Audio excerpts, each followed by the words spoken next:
Chapter 2, Mishnah 6. This Mishnah continues teaching about produce that is bought and pickled from the tree. If someone says to his friend, "Here is this Isser in exchange for 10 figs that I will choose for myself from your trees," he may choose figs one by one and eat them as he picks them without separating Maasros. Since he is taking and eating them before their processing is completed, their Maasro obligation did not become set.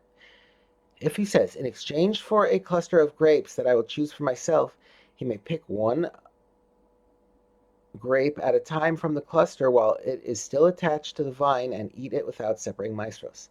If he says, "In exchange for a pomegranate that I will choose for myself," he may pick out one seed at a time from the pomegranate while it is still attached to the tree and eat the seed without separating Maasros. If he says, "In exchange for a melon that I will choose for myself," he may cut off one thin slice at a time when the melon is still attached to the ground and eat without separating Maasros. In the previous case, the buyer did not specify in advance which fruits he wanted. He just asked that he be allowed to check them and pick the ones he wanted. The Mishnah now discusses a case where he specified which particular fruits he wanted before he gave the money.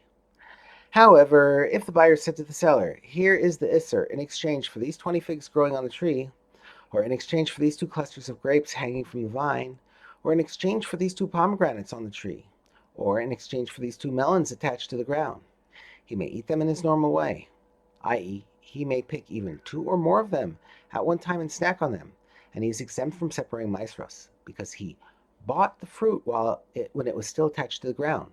Produce that is attached to the ground cannot become set for Maasros even by being sold.